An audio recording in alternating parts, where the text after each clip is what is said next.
と寝た感じですね。さあ、では今日はホーチミン寮、ここ午前中しか空いてないんで、そちらを見学して、なんか美味しいもの食べて早めにバスターミナルに行って、そしてビエンチャンへの移動となります。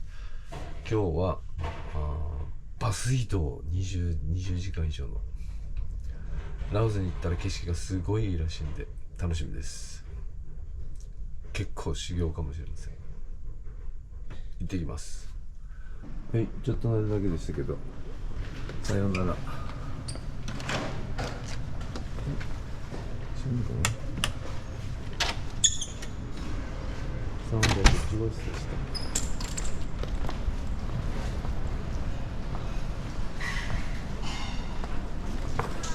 た。はい。ではまず最初に両替します。両替して86番のバスに乗ってハノイステーションに行きます。はい、空港もすっかり目を覚ました感じです。両替所は一応一番奥がいいって言うんですけど、開いてないか。まだ開いてないですね。30.442。はい、バス停はどこだ？ハノイの中心部まではエクスプレスバス86番を利用します。86番は国際線ターミナルが始発で、左手奥のバス停に止まってました。ちょっと分かりにくかったんですが、よく見るとちゃんとバストシティというサインがありました。これです。バストシティですね。バスはもう止まってますね。7時出発のはずです。86番。霧ですね。ハノイは霧でございます。Hello, train station? This one? Okay. Can I shall I pay later? Yes, sir. Okay. 86番は国際線ターミナルが始発となり、その後国内線ターミナル、オールドタウン、そして終点がハノイ駅です。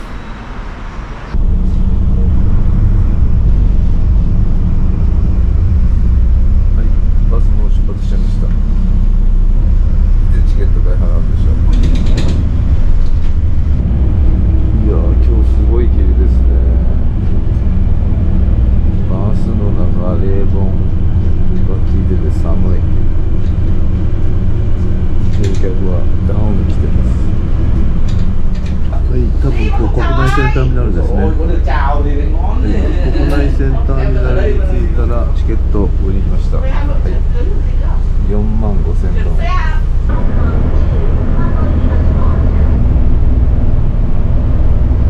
これバスの乗客の人結構みんなマスクしてるんですごくかもしれないですね。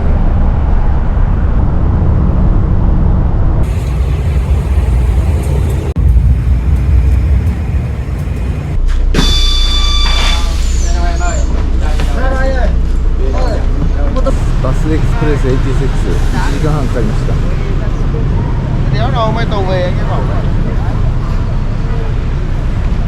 さて、ここで荷物を預けます。ハノイ駅です。こちらに荷物預けました。とりあえず5万ドン、2時間まで5万ドン。ボタンを押してお札を入れたら勝手に扉が開いて、入れて閉めてバーコードがもらえるんで、それをスキャンして荷物を取り出します。よし、じゃあホーチミン寮行きますよ。これ自動なのかな閉まりましたよ。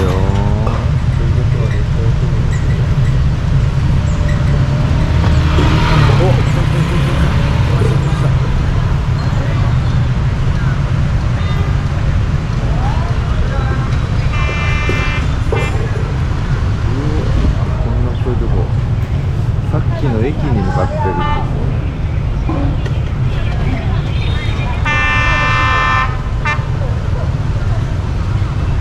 応また戻ってきた時に線路沿いのカフェに行くつもりだったんですが、お、あっちも閉まってる。勝手に自動なんですねこれ。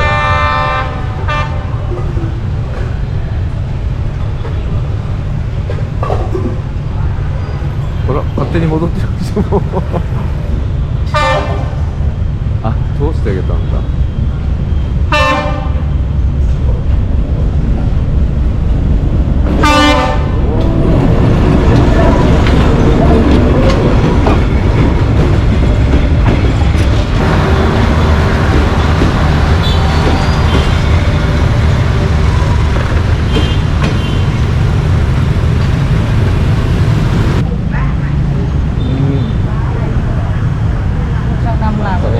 とお茶とジュースと、みんなムード売ってますね。みんなこう歩行者用の信号が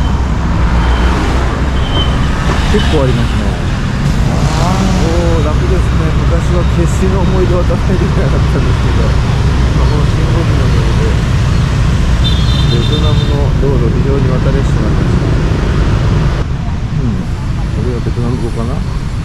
向こうにハッピーニューイヤーって書いてますけど、こちらはレーニンさんですね。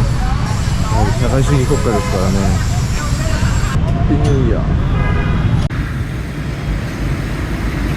ーなんかいろいろ書いてますね。ウェイエンターネクレートホーチミンモーサルエリアババババババリーステルパートを聞いてみます。あ、ここですね。こっから入ってセキュリティかな。はい、できます。一列に並ばされました。他の外人さんと。うわー、並んでる並んでる。はい、ストップ。ホーチミン寮の中を見学を終えるまでは写真、ビデオダメって言われたんですが、一旦出てしまったら OK です。はい、ということで一旦 GoPro は、預かられたんですが、ホーチミン寮見学の後すぐ返してもらいました。携帯は持っててもよかったんですが、写真撮っちゃダメです。とりあえず抜けるまではダメって言われました。うわ、子供たちがすごいですね。修学旅行でみんな来てるんでしょうね。みんなニコニコして手振って愛想がいいです。ちょっとヨーロッパだと子供撮ると怒られるんで。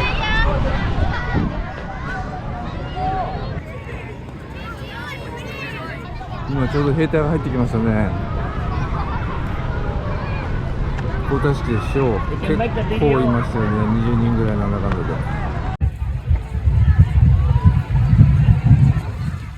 画像で一番左の兵隊さんよそ見してます。あ、前見た。は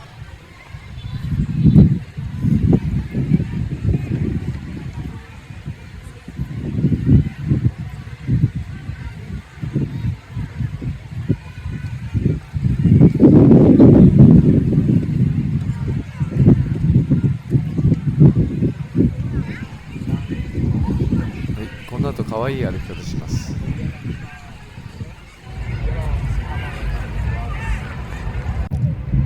人の数とスケールが全然違いますが、天安門広場の毛主席記念堂を思い出します。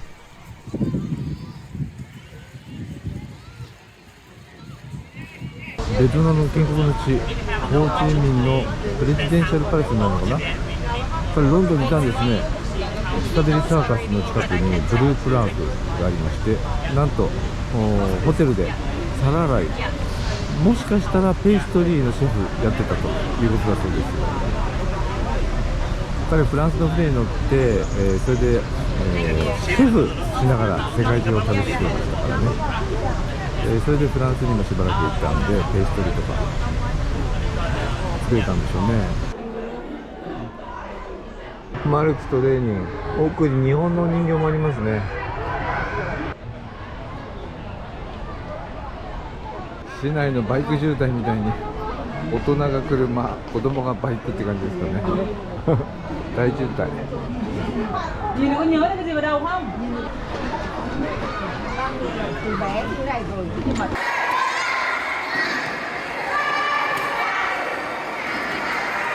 い、こちら単論場跡。ここからベトナムが1300年間統治されてきました。世界遺産です。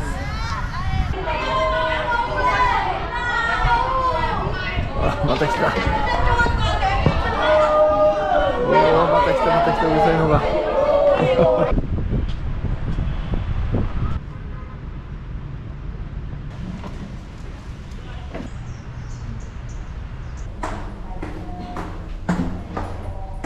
ベトナム戦争中のヘッドクォーターの地下です。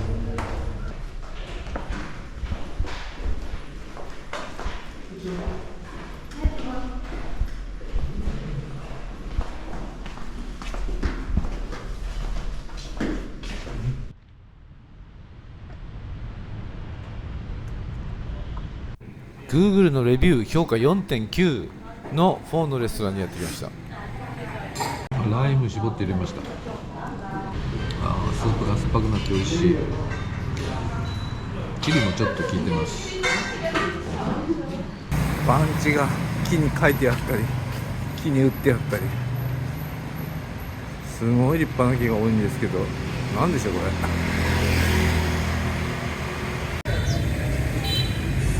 ここがトレインストリートのカフェが集まってる中心のところですかね。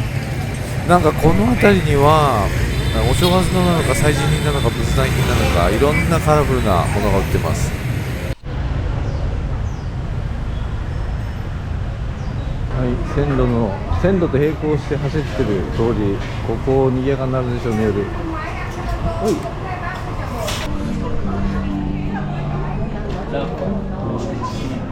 うわ、こんなに賑やかなんだこっちも。うわ、ここは夜にぎわいますね。タイと違ってやらしそうなおっちゃんたちがいないですね。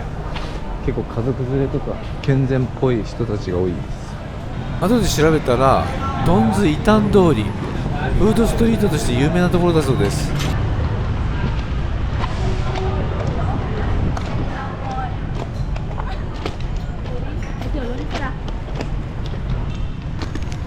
向こうは歩いちゃダメって言われたんですよね。こっちは OK なんですね。テレビカメラで怒られるってカフェのお兄ちゃんが言ってました。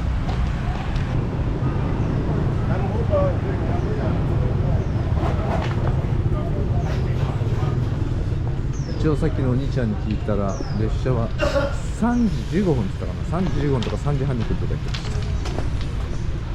もう私はさっき見たんで。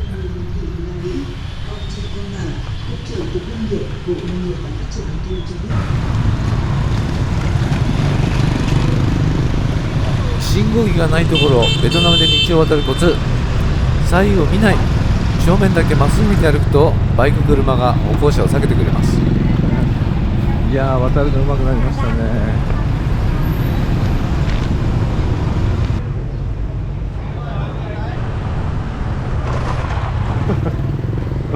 上手くなったもんだ、本当に渡るの。はい、駅です。ほぼ5時間ほどで戻ってきました。カフェで休憩します。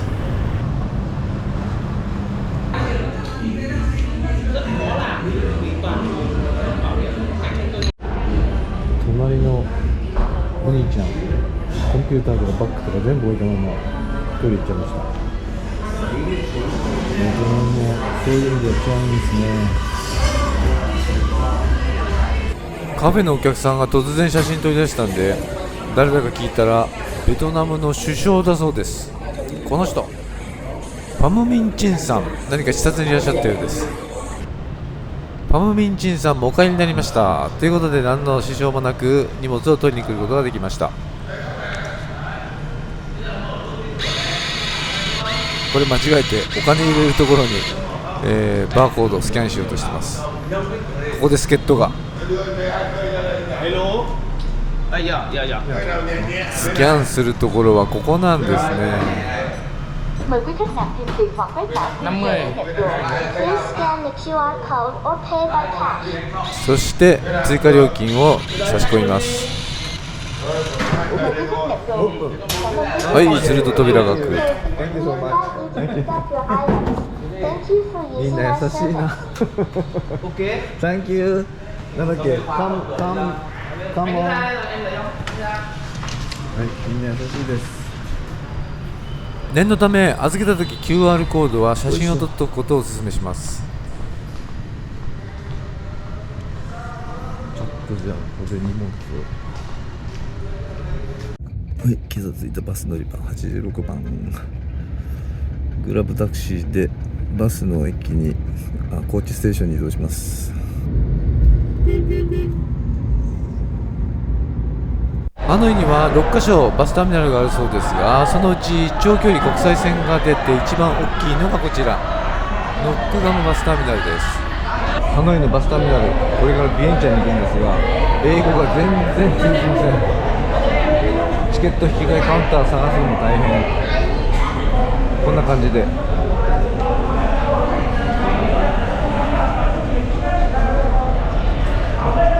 連絡もらったカウンター番号と全然違うんですね。277とかカウンター5番に行けとかいろいろ書いてあるんですが、全然違う40番でした。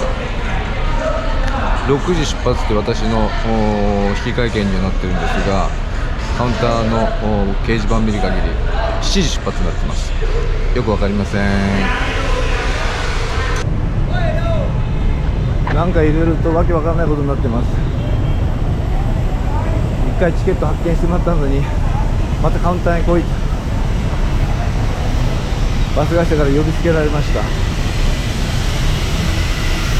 ちらがバスターミナルで、この2階にチケットですカウンターがたくさんあります。とりあえず向かいます。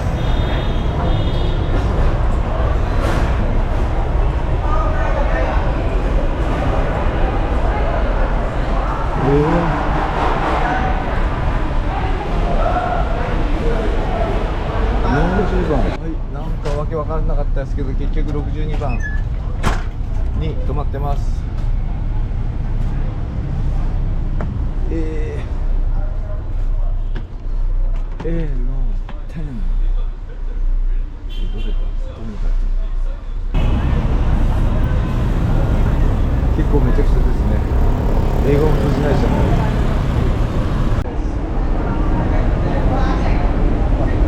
一応中にカフェはないって言われたんですけど、肉まんとかお菓子とかカップヌードルっていうとこありますね。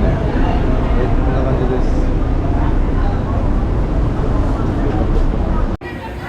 この会社すごい綺麗なバスです。このバスすごいでっかいモニターまでついてます。シート61っていう鉄道マニアのサイトでは、列車がないところをバスの案内とかあるんですね。それでラオス国境を越えて景色が素晴らしいとか言うんで、バスに乗ってラオスに帰る道を選んだわけなんですが、ちょっと後悔してるかな。はい、まあでも修行も今晩で終わりです。明日からのんびり行きます。昨日寝てないのが唯一の救い。バスでぐっすり寝れることを祈るだけです。めちゃくちゃ狭い。靴も持ってこないといけないし、荷物も持ってこないといけないし、一応これあるけどお疲れ様です。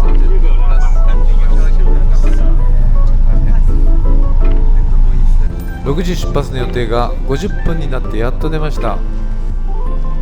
ただ満席じゃなかったので、隣の席とかそういうところに荷物を置くことができたんで、狭いベッドですけどちょっとゆったりと休めそうで嬉しいです。バスが出発して気がついたんですが、なんと私の後ろに座っているおじさんが日本人。20年以上世界を放浪しているそうです。次の動画では案内も表示も何もないわけのわかんないベトナムからラオスへの入国、ビエンチャン到着までの模様をお届けしたいと思います。